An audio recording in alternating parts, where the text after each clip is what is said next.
Hey everyone, it's been a while. Alyssa's journey continues. I hope everyone is fine.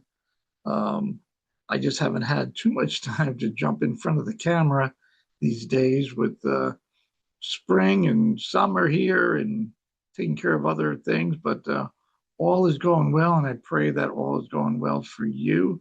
It's been a while, as I said, since the last video was about her birthday back in April 16th. She's now 36. We had a little birthday gathering of family in her room. Just thank God for the facility. They were just wonderful to accommodate everyone, and we sang obviously "Happy Birthday" and balloons and cards and um, cupcakes, and I put a little chocolate cake icing on her lips, and I know she really enjoyed that.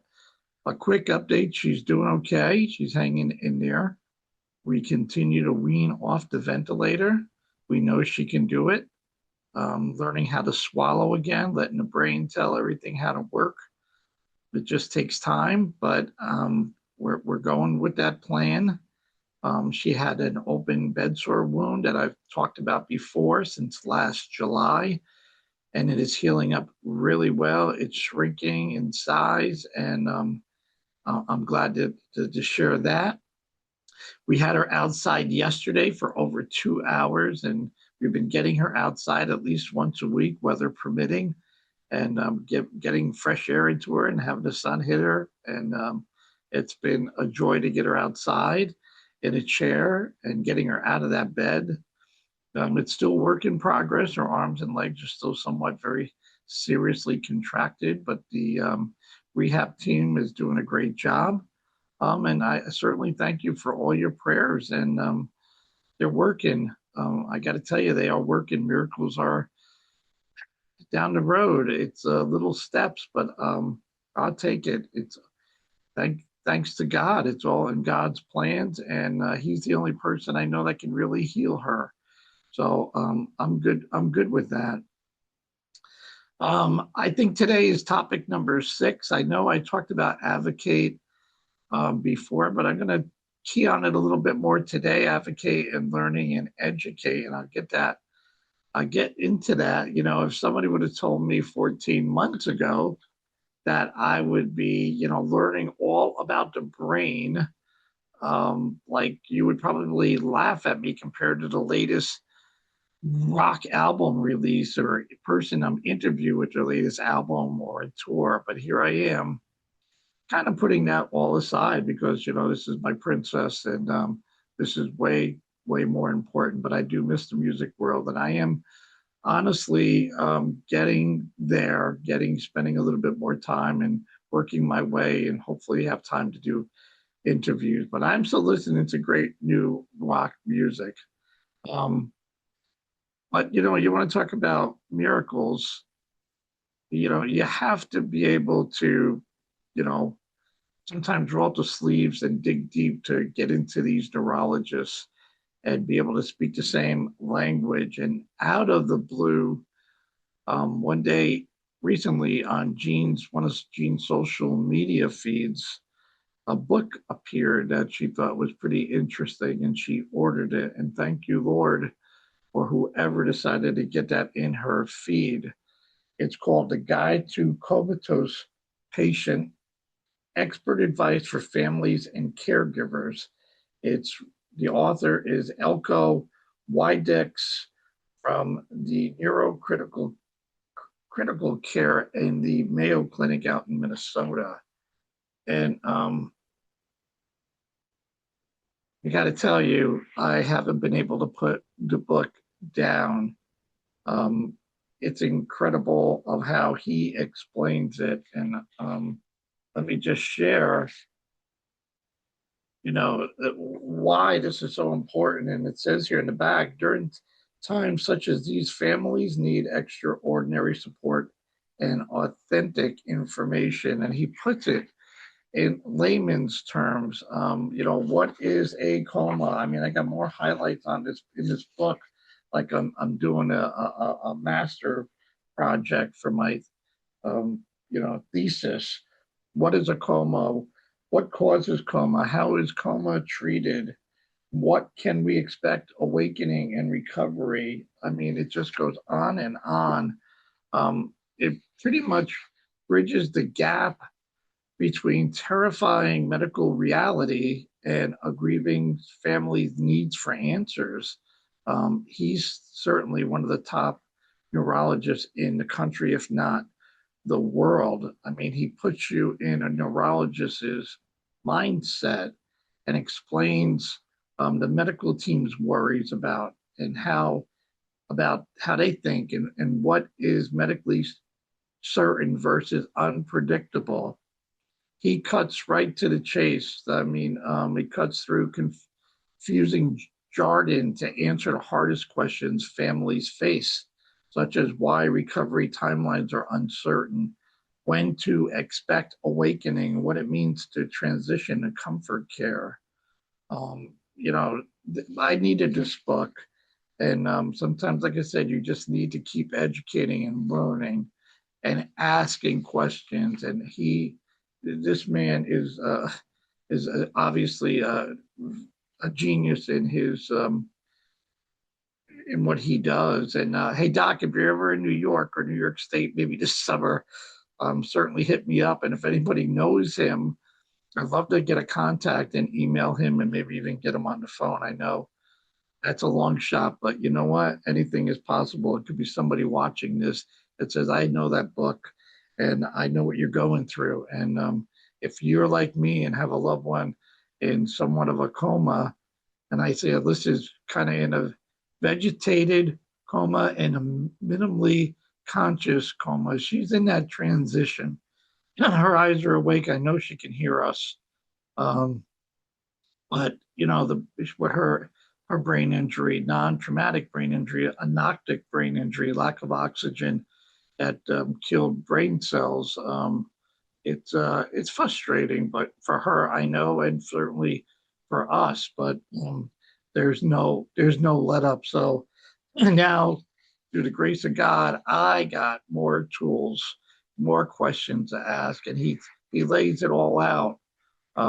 Why the brain is the hardest thing to recover from, and it takes a lot of time. And who would ever think 14 months we're still going?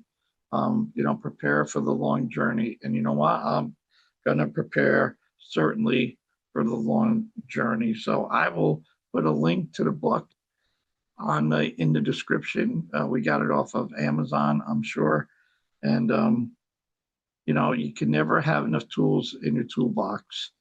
And this means the world to me. Of course, my daughter and my son and our family. And we got such a great, loving support group of family and friends that continue to text and just do crazy things to help us and make sure we're okay. And we are. We're it's still not easy. I can tell you that. But we're okay. We believe God's got our back. We believe in miracles, and certainly, if you know a family, we went to a prayer injury support group, and we met a handful of people, and there are people in worse cases than what I'm dealing with. Honestly, without a support group, they're an inspiration to me, and they got my name and my phone number, and we're a family now. But if you know someone that's out there that has gone through this or is going through this, Gene and I would love to spend time to see how you're navigating through this and what you have learned, because that's what it's all about. There's so many people struggling. Everybody's got, we call it baggage. It doesn't matter what it is. I mean, mental health is real. Everything I posted, the Kyle Busch, the Claude Lemieux, every day there's somebody suffering, going through stuff. Forget about the politics and the gas prices. It's an accumulation of so much. Mental health is real. The health system is kind of dysfunctional. And I pray if I can help anybody out, and I hope this is helping people out. If you have any question, just let me know. I read all the comments. And I'm going to still continue to do these videos. you know, I live in the Mid Hudson Valley of part of New York, and upper, we're about 80 miles north of New York City, and we're limited in ventilators units in our 7 counties. It's insane that it's so limited, and I don't know what to do about it. I've met with the administrator of the facility that we're at, and I just say, why? Why is this? Why do people in the Hudson Valley, if these beds are all taken, that have to travel to New Jersey or Pennsylvania or New York City? It's insane. I said, if I win Powerball, is it worth my investment? Because the population of Dutchess County, Putnam County, Orange County, you're talking 400, 500,000 people. And to understand that there's 2 facilities in Ulster County, 3 facilities in Rockland County, and then you go into Westchester and down New York City, like, or Schenectady, or you get into Syracuse in Western New York, but it's crazy. So these are the things that I want to share to put, on the table for you to go, so what you're dealing with. If God forbid something happens, whether it's a traumatic brain injury or a non-traumatic, it doesn't matter. It is a big deal. We've been through it emotionally, financially, mentally, and physically. We're still going through it. So yeah, I'm going to talk about that, and I'm going to talk about Medicaid, CAID, AID. Medicare is a federal program. Medicaid is somewhat of a federal program, but it's managed by every state and goes by state eligibility requirements. It's been 4 months, and we're still that I enrolled Alyssa in New York Medicaid, and hopefully the light is at the end of the tunnel. I cannot enroll her in Medicare. You have to be 65 years of age and or declared disabled for at least 2 years. So we're only at 14 months before I even have to deal through that. But Medicaid is by state. So if you have folks in another state, your parents, whoever, that have it in another state, they have to terminate that state and start all over. I'll talk more about that when the time comes. And in the meantime, have faith and trust in God, follow God's plans. It's what certainly keeps me grounded each and every day. I pray nobody else goes through this. And as always, if you have any questions, reach out to me. Thank you, thank you, thank you for all the love and support for everybody out there. And as always, make today a better day than yesterday. Many hugs and much love to you all. Talk to you soon.